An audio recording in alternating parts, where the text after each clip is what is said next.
Good morning, everybody. Thank you very much for joining us on this early panel before the big day, the Winterclash Madness, the final this afternoon. So this morning we have an interesting topic. It never happened at Winterclash that we invite people from over scene, over sport, over wheels, or brothers, sometimes rivals, most of the time friends, as we share the same wheels. We share the same field of play, the skate park. So today we decide to talk about the different toys, having same passion and sometimes same issues. So I'm gonna invite on scene people from first BMX, Paul de Jong. Thanks for joining us. Paul is owning a BMX shop here in Eindhoven, and Paul is in the BMX scene since the 70s. Yeah. He's also having a huge bike collection from the 80s and developing the BMX here in Netherlands, also judging international events. Representing the scooter, welcome to Dustin Wessels, which is team manager for Chilli scooter, which is a brand managed by Micro and also involved on different events with the International Scooter Federation. Thank you, Dustin, for joining us. Also, we have Marjolein Bekkema from Space Skates. This is the local quad store, so she's representing the rollerskate quad. Thank you very much for being here, and welcome to Mirek Ragan, which is representing Hedonskate. Hedonskate is an international skate shop selling online skates and based in Poland. So as you've seen, we have people in the industry. So we're gonna split the panel in three different parts, three different blocks. First, we're gonna talk about the industry, the state of the business actually. Second, we're gonna talk about who's riding and is there new generation. And then we're gonna finish about events and how to grow through the different vision of those different sports. But first of all, I have a question for all of you. Why your sport or scene is the coolest in the room? Dustin.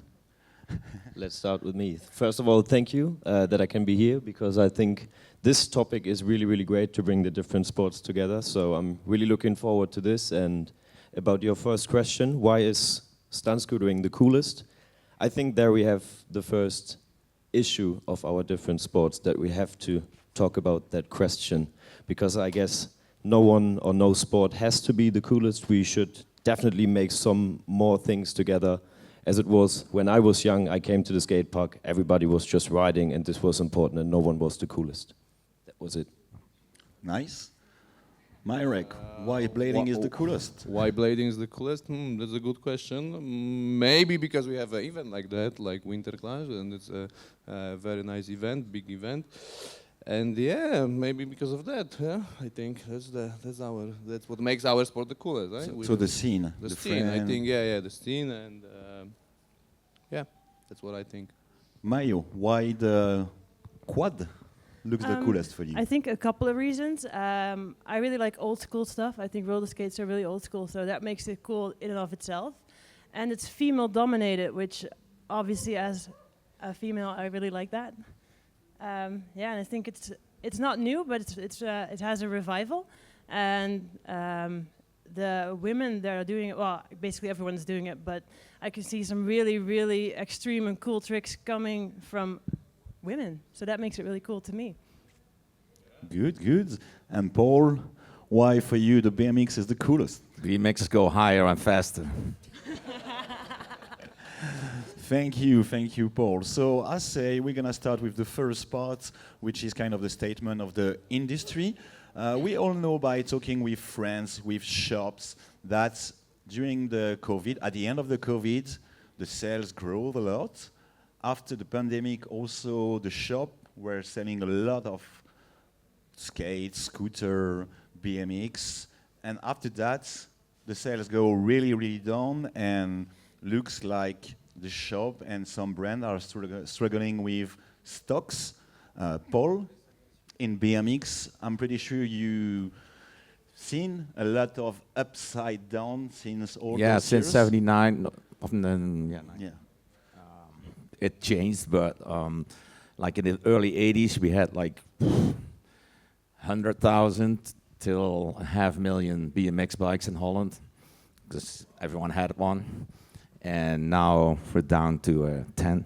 No, but it's down, really down. I sold like hundreds of bikes every year for like 25 years, and now it's down to like tens, like 34 last year. We used to have like in 040 Park, before it was Area 51, the whole park, we had like 100 riders every day, and now we have like 3. So it's down big time, big time. Yeah, And that's worldwide, not only in Eindhoven, but it's worldwide. It's worldwide. But it's been the case, like skateboarding and BMX, they got up and down. So how do you analyze the current situation? Yeah, just shut off Wi-Fi, and that's the biggest problem. Wi-Fi. If you shut it off, everyone has to go outside and just play with different things than a computer or the phone. So there's only one solution: shut off the Wi-Fi. that's or like till 7 or till 8 till it's dark, and then we have enough people starting again, because we didn't have Wi-Fi in '79. So Yeah. we had to play outside, and our parents have to drag us in the house, and now you have to kick the kids out. So that's the difference between now and years ago. And for you, other shop owner, for example, you, Mirek, you also know that situation because blading is not old like BMX, but we've been like billions of sales back in the 20s. And less and a bit more. So now, how do you struggle with the stocks and the after pandemic issues? I run Hedonskate. I started Hedonskate officially 20 years ago, and in 2020, when COVID came, it was actually my first wave, like a first boom, because I started when it was going down. So I was like, not selling. Like the numbers were not that big. And when COVID came, we had a huge boom. And we managed to do it. We managed to service. We managed to sell skates, because that was the problem. There was not skate on the market. We had to fight for them. But okay, we were on the market for a long. We did some deals, and we were able to sell. Okay, so it was huge. 20, 21, 22 was okay. And now 23, I'm just saying for myself, the sale of course is a little bit down, because everybody got a lot of products, everybody's overstock, and everybody suffered because of the COVID, of the production problem, the shipping problem. Products were not on the market. That's why it was such a boom, because whatever you have, you could sell easily, So basically 23 is down. For me, it's 30% down, which is, let's say, acceptable. And I'm happy of this wave. I think the wave was nice. And now, of course, you cannot run a marathon all of your life, It's just like if you look long term, I think we still have a chance to hit another wave soon. But it will not be like, 1, 2, 3 years. I think soonish it will come, because we have a lot of juniors, we have a lot of things happening in the industry. I mean, the riders. So I'm pretty optimistic that soon we may hit another wave. Good, that's different visions. On your side, Mayo, here in Netherlands too, on the quad side. It might be interesting to know that I used to have a skate shop before COVID. It was a roller derby shop, and now I have more like a skate park oriented shop, and that started after COVID. So I didn't really get that COVID boom of selling all the roller skates that I had in stock, because I just actually shut down my previous shop. But I have seen in roller skating a lot of trends happening. So for example, roller derby became really trendy when there was a film out with Elliot Page. So you saw a massive boom in the sales of roller skates because of roller derby. And then during COVID, you saw a massive boom in roller skates, especially for the skate park and for just dance skating and recreational skating. So I guess Wi-Fi made our skating a lot more popular in this case, but now you see it going down again because I think roller skaters are really sensitive to trends. So when there's something really trendy, we all jump onto it, and then there's a lot of people who started during COVID and now they quit again because I guess normal life happened, and maybe roller skating was more difficult than people on TikTok, people on Instagram made it seem. So I've seen a lot of like ups and downs in our just roller skating in general, not just skate park. Okay, interesting. So hopefully something will come along again. I don't know. Hopefully, yeah.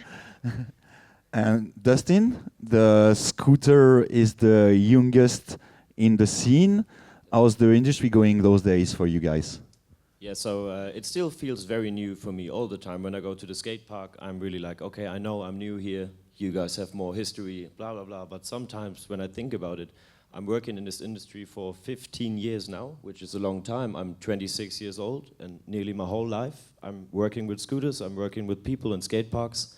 And I can tell we had many ups and downs as well, but 100% sure this is the hardest point at the moment, because everybody in every market has the same situation over Corona, over the pandemic. No one was able to do like team sports and everything. We had pellet bikes at home, home trainers, and we was going out to go skate, blading, scootering, and that's why we sold so much. But you can see that right now, the warehouses are full. Many of these brands were not working clever with the money because the time is going down, the market is broken right now, and you can see many brands are not able to keep the employees anymore, and I'm happy that I work at a brand that is using the money clever and that we can survive this situation at the moment, but I know it's very hard for many brands at the moment to survive this situation. It's interesting because it brings me to the next question to you, Mirek. The brands are also suffering, yes. As you said, it's very nice. Not every brand which make money on COVID used money on a clever way. And that's the consequence. I also didn't use money clever, and I have to pay some consequences now. But I'm pretty sure the new wave which will come, I will do it smart way. And talking about roller freestyle, there is actually a lot of new brand coming. Mm-hmm. Do you see us? You mean in blading? Blading, yes. Roller freestyle have a new brand like. Yeah, sure. Even here at the Winterclash, you have 2, 3 new brands. Three like new one brands. came with a skate, complete skate wheels, frames. Come on, guys. And as a shop owner, how do you analyze that? Like, is it good? Is there a risk of cannibalization? For me, from the business perspective, it's good because all the major brands I sell, they are also overstocked. And when they see new brands coming, I have a better option to make better deals with the brands. I sell, I promote. So I'm on the position now that we can negotiate some deals, make some better conditions for upcoming years, which is good because they are afraid because there are like new brands coming, So it's like everybody's looking for some opportunities, and we are here. We're doing our job, and I think it's a good signal. But because it shows that industry is working, that we react. That like when there were some numbers, there are some people interested in doing something inside the industry, right? So new brands pop up, but will they survive? Let's see. Come on, this is my 5th, 12th, 13th Winterclash. See you in 5 years, see you in 10 years, guys. If you're still there, it will be good signal, right? Yeah, for sure. Because we know brands which are at Winterclash since the beginning, and they are still here, So it's like... But few disappear too. Few disappear, but some of them stay. Yeah. Some of them came, some of them never came back, and then we'll see. The new guys which are here, I'm glad you're here. Hope to see you in 5 years, 10 years. Let's see what happens. Great, so you answer my question. You don't see it as a risk? No. I see it as an opportunity because the more people talking about our sport, it's better for us, right? You got also this in the 2010, something like that. A lot of new brands in BMX, no? We had a lot of new brands, but now it's not the biggest brands are going down now. Like Haro is our inventor of the sport, and moving into the electric bikes, and they might skip BMX, and that's the start of BMX freestyle. So that's not good. Okay. And if you start a BMX brand right now, you're stupid. Okay, and That's not going to work now. about BMX, let's jump on the second part of the panel, like who's riding and is there a new generation? You like shop owners, who's riding and what's bring people to BMX or over? Nothing is bringing people to BMX right now. Now, we have like schools here, and we do a lot to get kids on bikes, but they're all too lazy. They're on the phone and like, okay, swipe. And like from every school that joins the class here, out of 1,000 people, maybe 10 kids are gonna start BMX, and they stop in like 3-4 months. So the new generation, they're like 10 to 50 really like good people, like good kids that were starting this year or not last year, and maybe out of those 10 to 50, maybe 5 are gonna really join the sport, and the rest is just quitting because there's too much on the phone. That's the problem. The phone is the problem. I blame the phone. But like in COVID, the people at home, like the parents, they had to go on the computer because they work at home. They need the Wi-Fi, so they kick the kids out, and the kids are coming outside like, oh, nothing to do. So they got a scooter or inline skates or quad skates or BMX just because the parents were on the computer. Now they're on the computer again, so everything is in the barn right now. Okay, and on your side, on the roller skate side, how the adults or kids goes into the sport? I think it's mainly, again, because of the Instagram and TikToks that you see. Yeah, I think that's made our sport popular. I'm sorry, Paul. BMX is not trendy. No, I don't know what's happening in BMX. I have no idea about it.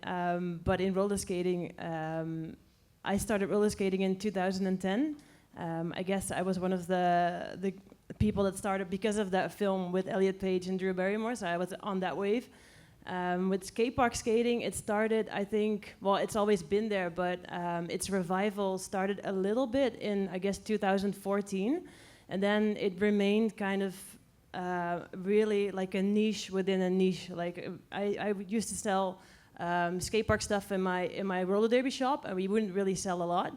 And then when the pandemic came, I guess that's where we got our big insurgence of new people all wanting to skate at the skate park. So I guess pretty much everyone is new. Interesting, and then bring me to you, Dustin. Scooter is a sport of young riders. How do you keep them in the sport when they grow? Definitely. So I can understand both parts of you. Really, I'm honest with that, because a little bit I'm OG in the scooter community, and I see the new people who are coming into the sport, and I was thinking, okay, this is going to split. We have street scooter riders, we have park riders, and the old ones will not be okay with the new ones who are on TikTok and all this shit.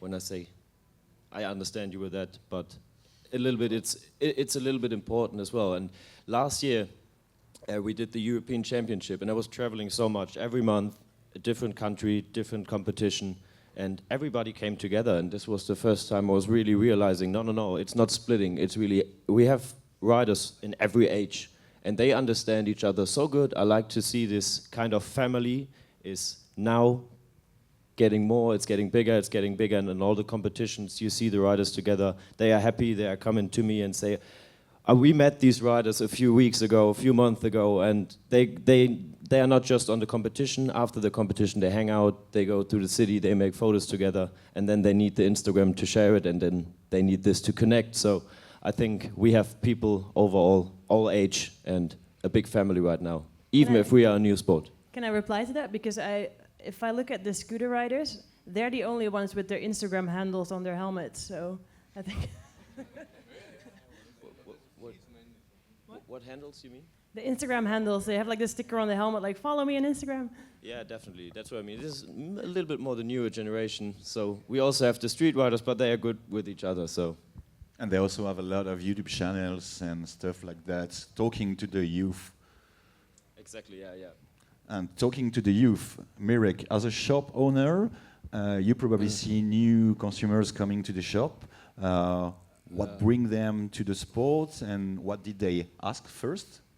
Oh, that's maybe that, but I will talk about the kids in the sport, because what they ask in the shop, it's hard because I'm not working in front store, so maybe I don't know this question. And basically, there are parents buying skates for kids, so that's the circle. If kids want something, then first you need to deal with parent, then with the kid. But I will say about Polish situation, because we have a lot. Actually, there is a lot of new generation in Poland skating.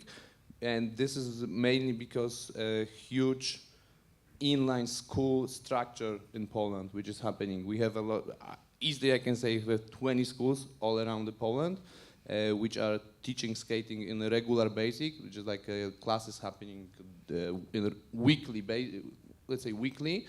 So, and if you do it for a long time, it happens in Poland, starts 7, 8, maybe I could even say 10 years ago. So you see the work is done. And for example, here we have a junior competition happening, finals happening soon. And out of 14 junior finals, 4 people are from Poland. So we see, so like when you start working with a new generation, I think that makes sense to, that's how you bring new people, right? You need to have a school, which is running regular classes, happening in regular basic, and that's how we bring new generation. But you put something interesting, because the new generation now don't have the same access to facilities as we got in the 20s, because exactly. now there is skate parks everywhere, there is school. They have and everything, yes. They are not dealing with the DIY or behind the fence stuff like we were dealing with.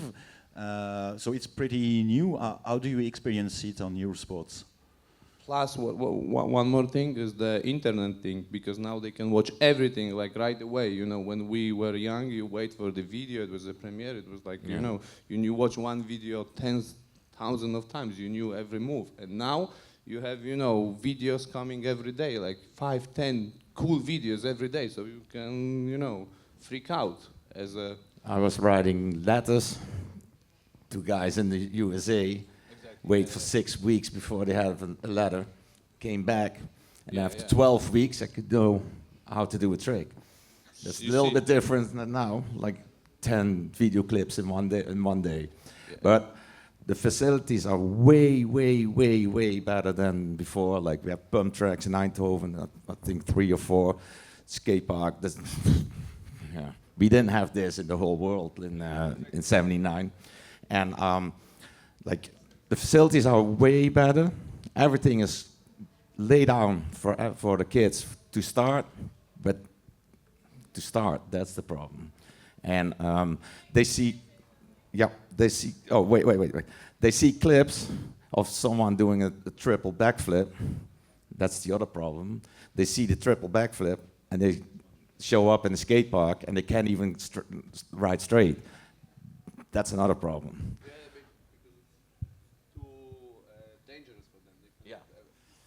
And it's dangerous. Like I'm not walking straight, you know, like no one is.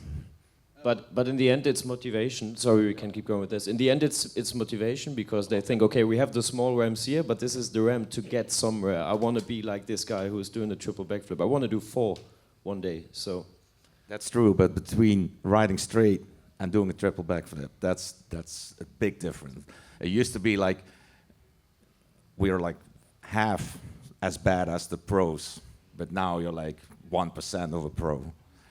So to be 100%, that takes a lot of time, and they don't have time because they're on the phone. But Please. yeah, So I work here and I let in kids to have classes, and the BMX classes are really, really popular though. There's so many I know. people on waiting list. They are really But I have a shop, and out of the BMX people, like I sell 3 bikes of those kids. That's the problem. It used to be like hundreds of bikes, and because I work here as well, but yeah, it's just so hard to get a kid on a bike, and they all like it. Like all the school trips, like if you go, all the demos on schools, they're the best. But out of those, 3 people start in a year, so that's not a lot. a bike is also not the same price than skate, scooter, or skateboard. A good bike is 400 to 500 euros. Like it's like a scooter or the. Yeah, but for you know, somebody so starting- it's not like a mountain bike is 3,500. So that's something else than 500. So $500 is it's a lot of money, but not like it's not the end of the world. Like motocross is 500 euros every time you ride. So it's cheap. Yeah, yeah. But I guess as well, maybe a problem is that 3 people are coming to your shop, but 10 are buying it via Wi-Fi. No, because there are only 3 riders riding here, so that's the problem. Okay. Like if there were like 50 on a different bike, I have to do something else. But no, all the 3 bikes are my bikes. Because in the scootering scene, it's more like people are looking for influencers, and as well they go to TikTok then and they're checking, okay, what are they buying, and then they want to have the same, and they buy it online. They don't go in the shops anymore. So that's also Yeah, but that's not in BMX. Like the BMX is half online and half is in shops, and like I think scooters is like 90% online. So it's just you can't get them on the bike. Like they have like 70 rental bikes here, and they rent out a lot of bikes, but no one is going to buy a bike for themselves. But they have a lot of facilities and not facing the DIY stuff we were facing when we were young. Mayo, you have an answer to that. So I've seen that Space Skates is a shop, but also you have some workshop in order to involve the new riders to the sport. Yeah, I actually work here too. I'm a roller skate teacher here at the skate park. I think maybe our problem is slightly different from, I guess, BMX, scooters, and maybe even inline skates, because it's really hard to just get a pair of roller skates, for example, for kids. If you go to Area 51, I think you can rent inline skates. Or there are inline skates available. There are scooters available. There are skateboards available. There's also BMXs available, and there are no roller skates. So I only teach to people age maybe 25 and up. Startup costs, like a good pair of roller skates for the skate park can, I guess, set you back like 700 to 1,000 euros or even more, because all the parts are super expensive. Like the boots are almost 400 euros. The plates are, a good set of plates is at least 150. The wheels are 150. You need bearings, you need toe stops, you need laces, and then it wears down really quickly. So everything is really, really expensive. So it's really hard to get small children involved because it's just super expensive to get them into the sport. Even though you can start on just some cheap-ass roller skates, but then it becomes really expensive really fast. And it's just hard to get a pair of skates to just try it because they're not available.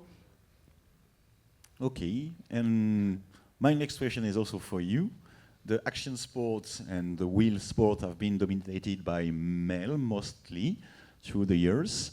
The quad scenes seem to be really prude and promoting the female sport and riding. So how for you this is important in quad skating, the female promotion of riding?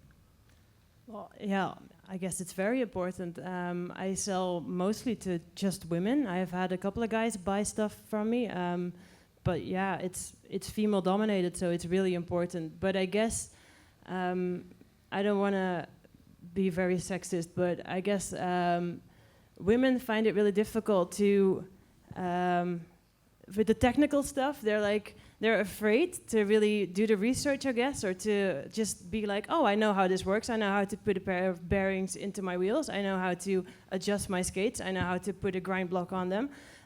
So that also, I guess, makes it maybe different. I think guys are more like, oh, I know how this works, even though they have no fucking clue. And the girls like, how does this work? And they're gonna ask me all this stuff, and it holds them back, because in roller skating, nothing is compatible with anything. So you always need some custom, you need to customize your skates to be able to skate. And I think that also just deters a lot of people from skating. Okay. And it's it's interesting.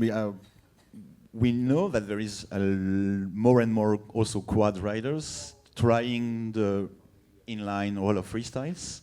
Do you see any connection between the sports as shop owners? Like, you have new customers coming from the quad. Do you have also people coming from the roller freestyle to quads?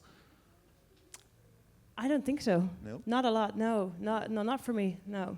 We have some roller skate girls want to try inline, and which is nice, and we see this trend.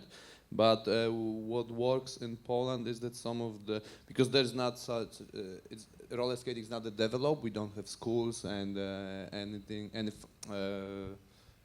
education facilities for roller skates. So some of the roller skates girls take lesson with inline guys, just to move, going fakey. And that's also good for our industry, that we somehow work together. Yeah, I do see it the other way around, I guess. Roller skaters trying inline skating. So they start off on roller skates and then they're like, oh, let's try inline skating. But I hardly have any girls coming to me who started off on inline skates and then be like, oh, let's try roller skating as well. Well, you see, we don't. But maybe, yeah, I don't know. This is the power of blading, of freestyle roller, right? How you call it? Freestyle roller? Blading? How you call it? Freestyle roller? Blading? Aggressive inline skating? I don't know. Fruit buttering? I don't know. Yes, that's the first topic. We don't even have a name. Yes. That's yes. I know this problem. I think it's a topic for a different panel, maybe. Should be your answer for what makes us cool. Exactly. We don't have a name. Exactly. We know about it. How do we want to be cool if we are not, if we don't even know how to call ourselves, right? Yeah. But anyways, we are on wheels. But it's a good signal that the roller skate girls coming to our aggressive inline / freestyle roller blading community. And we want more, we invite, yes, you come. Great, so you have something to say? I had that conversation yesterday a few times because I'm not from this industry, and I asked, what is it exactly? Is it blading or... I'm on a skate event, and everybody was like, I don't know, some call it like that, some call it like that. Yeah, that's a different panel topic, yeah. Fix a name. Yeah. Yeah, I think too. But let's move on the third part of this panel. So talking about event and how to grow. Recently, two sports, BMX and skateboard, reached the highest level of event by joining the Olympics. So it's a controversial subject for sure. It's been a lot of talk. So I'm curious, for Dustin, for Scooter, and for you, Mayo. Do you think your sport should reach the Olympic Games or the big mainstream events? Should I start? Yeah, go ahead. So, in my opinion, I have a really split opinion about this because it's all in all, it's nice if your sport is going to be Olympic. But I see it at the moment. We have really, really nice organized events by Rollerskate. We are inside of this at Rome this year, for example. But in the end, all the riders who are going there, the sponsors are paying all the trips. There's no big roller federation who's paying much for the riders to get there, to have hotels, to get the flights be paid. And as I said, the market situation is down at the moment. So if we are into the Olympic thing, this is really cool for us. But then we travel around to America, to Tokyo, to whatever. But who's going to pay this? We already had a world championship last year in Australia, but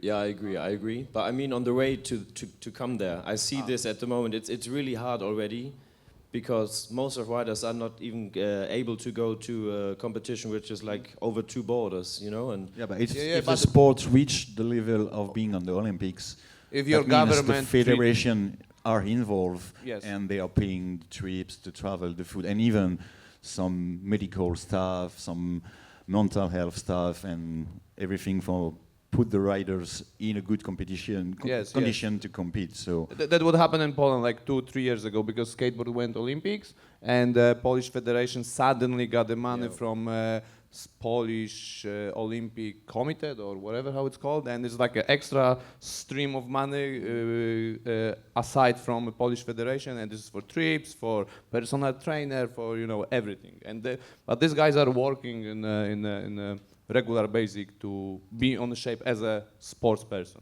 as a normal sport. That's how we. so I agree with that. Would be nice, but so what I wanted to say is we already have competitions where so you can qualify over your federation, your country federation, and some of these countries don't even have this. Yeah, and then that's a different problem. The riders yes, are, how do I enter? How do I enter? So I'm saying not just about the money, but it's much organizing that we have to. You need to to do before we get into Olympics. Yes. So just be clever again. Say Yeah, as with the first- money, as we first have, you we have need- to organize and think about it. First, you need to have a federation running in your own country, and then you can apply, and then you can do. And Exactly. That's the thing. But in the end, would be nice if we could be Olympic. Why not? okay, on your side. I also agree if blading, or how we call it, will be on Olympics. That would be, I think, for me, from a business point of view, it would be amazing. But also from a sports, I think, and also for the new generation, because they could also for the parents, they could see, hey, my kid could maybe go Olympic one day, whatever. So it's also kind of a motivation push to keep your kid or just start skating. Yeah, it's a different motivation for sure. Like, I'm not sure, maybe I don't identify with this super sports guy motivation, but I think for some people it may be a good motivation. Yeah. And I think it's good, because at the end it's more people skating, event is full, Winterclash will be 2 times a year, blah, blah, blah, blah, blah. And I think for the community it's good. On the quad side, I'm curious. Yeah, I'm also a bit split on this. I think it can really help to grow the sport, but at the same time, the Olympics, to me, have kind of a reputation of messing up a lot of sports as well. Like in rugby, I think normally you play 11s, and then for the Olympics you have to play 7s, and then I've seen it in snowboarding, I've seen it in climbing, where they just have these weird-ass regulations. Like in climbing, you'd have to do bouldering, speed climbing, and some other form of climbing, and it made no sense because they were totally different disciplines, and all of a sudden an athlete had to be good at all 3 of them, and it made no sense. So I feel like if you have a freestyle sport, they have to really regulate the sport for it to become Olympic, and then it can kind of also take away the coolness of the sport. It becomes really mainstream. Whereas I think roller skating, skateboarding, BMX is also kind of maybe counterculture a bit, and that takes it away from it. It becomes just, regulated, all maybe even about the money or about viewing numbers. So I don't know. It could help our sport, and at the same time, I think it's just really capitalist. I think it's really regulated. I don't like it. And at the same time, I do really like watching the Olympics, because I really like watching people being extremely good at their sport. So I'm kind of like, I don't know. For me, if it never becomes Olympic, I'm totally fine with that. It doesn't, like quad skating, it can just stay small, maybe a bit underground, self-regulated, I don't mind. But having some bigger events, maybe like Winterclash, that would be really cool, or maybe like X Games or something like that. I would prefer that over the Olympics. Okay. Paul, you're in. For the first time, I agree with you. I hate the Olympics.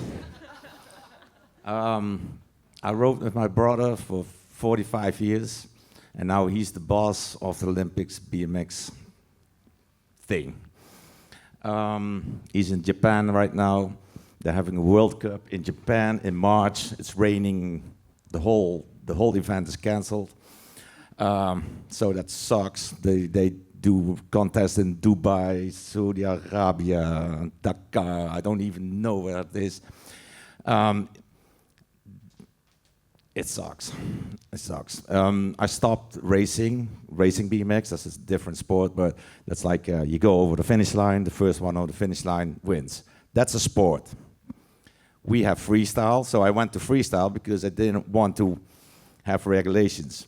Now my brother made 600 pages of rules for freestyle, BMX freestyle.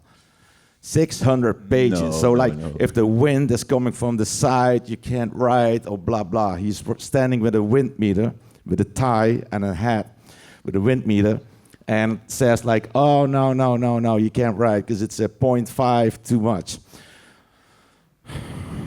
So I hate rules, and if you hate rules... But most of the time, the rules came from the athlete asking. Yeah. I've brought the rules with your brother, so I know it came also from what the athlete asked to be in better condition for them. Yeah, about 600 pages of rules for freestyle. Freestyle is like a free sport. You show up or you don't show up. That's the only thing you have to do. Now they have like land coats on the helmets and different shirts, and everything is tight, and no fans logos or whatever. No. You have to be like a 10-speed racer. So I hate it. My brother thinks he's doing a good job, but I don't think so. He really thought that like people coming to my shop and buy new bikes. Well, it didn't happen. This year is Paris. It's the second time that we are in the Olympics. On the other hand, my team riders are all riding in the team. So that's another different story. So I'm not in the middle because I hate it, but I support my team riders, so that's not a problem. If the park gets money from the government to buy bigger jumps and whatever, I like that. Everything is better with bump tracks, with facilities. The money came down from the Olympics, so that's better. But no one bought a bike because it's on the Olympics, and that's it's never gonna happen. Also. It's not gonna happen. Let's make it cool again. I'm sure the BMX is cool, and plenty of kids will my buy side bikes. is cool, but the other side, and there are like only like 1,000 people, riders and organizers and everything, and because my team rider is the new I call him, the bondscoach. The head coach of Team Holland is my team rider, so I'm happy for him, but it's not my choice. Yeah, but it's not defined BMX. No, I've been involved with the brother of Paul a lot for developing the rules and working on those World Cup. And my opinion, where there is people riding BMX like that or inline like that, competition kind of gymnastics, something you don't really like. But there is also core events. There is also street riding. There is everything, and it's not because the sport is in the Olympics that the other have to ride the same way than it is in the Olympics. For me, my vision is the Olympics is just help to involve the government, having more facilities. And to be honest, my job was to promote those sports for many, many years, and my main goal was kind of what you say. I don't want the kids to be in front of the PlayStation the whole day. I prefer them to be on action sport because I feel it's good for the teenager to take all those values we have in those sports. But my opinion about those Olympics or main event is it's a way to promote, but after that, this is not everything on the sport, and we and everybody, like Winterclash is doing really well, have to promote what you love in your sport, in your passion, and how do you like to ride and share it on the social, on the event and everything. Yeah, we organize events for like 36 years, my brother and me, and we still do. So we still talk a little bit about the BMX, not a lot, but a little bit. But we do what we can, but he thinks Olympics is the right way, and I think not. So we're like really split in half now. So Can I say something? Because I agree with what you say. You have a different history and you do all these events for a very long time. But from the side of the rider, if they have the country logo on their shirt, they are so proud. I guess they are so proud to come to event to represent their country, and this makes me happy in the end. So I think this is... Which is also understandable that it's shocking for people freestyling, because this is not really in the first culture. And no, those sports are big enough to accept everything, but this is also understandable that on the core scene, be proud of your jersey with the country is something kind of special compared to what we do. And we have riders, as I said, we have some countries from our riders, they don't have a federation who are given shirts like this. They print, by their own, they print them, and they are so happy to wear this. And in the end, it's a little bit different, I guess, because they are younger and they have a different view on this topic. But I understand both points. Enough talk about the Olympics. Just Scooter, you kind of like us. Your industry is a bit small, maybe a bit bigger with the boom you had, but it looks hard to bring mainstream and outside brand into that sport, like BMX of Red Bull, Monster, sometimes Coca-Cola, and big brand Toyota. Is it happening in scootering? Do you see it gonna happen? You want to say something?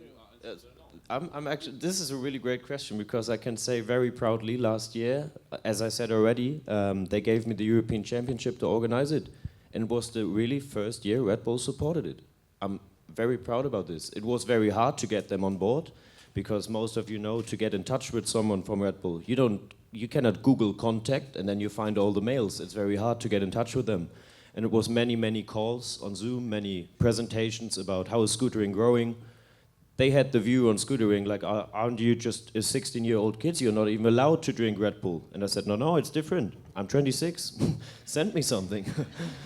And in the end, it worked out. We got them on board, and we had them for the European Championship final with a nice rider area. We had fridges with Red Bull. Everybody was so happy about this, because this is the same thing for the rider. If they are sitting with the country flag in the Red Bull area, this is making them proud. And yeah, they already said they are on board for the next event, so I'm looking forward to it. We don't have that. Red Bull, inline skate don't work together. Back in the day, the Austrian guys were riding Elbun and Sven too, but now it's finished. Even on events, most of the time, Vans and Quicksilver. If you have roller freestyle in the event, even if you have BMX or skateboarding, they don't want to be associated with. So maybe it's gonna change. Hopefully. So, thank you very much. I think we saw a few interesting topic about our little wheels and toys. Hope you keep enjoying it, and we'll have fun this afternoon with the final of the Winterclash. Thank you very much, Dustin, Mirek, Mayo, and Paul, and we wish you a good Winterclash.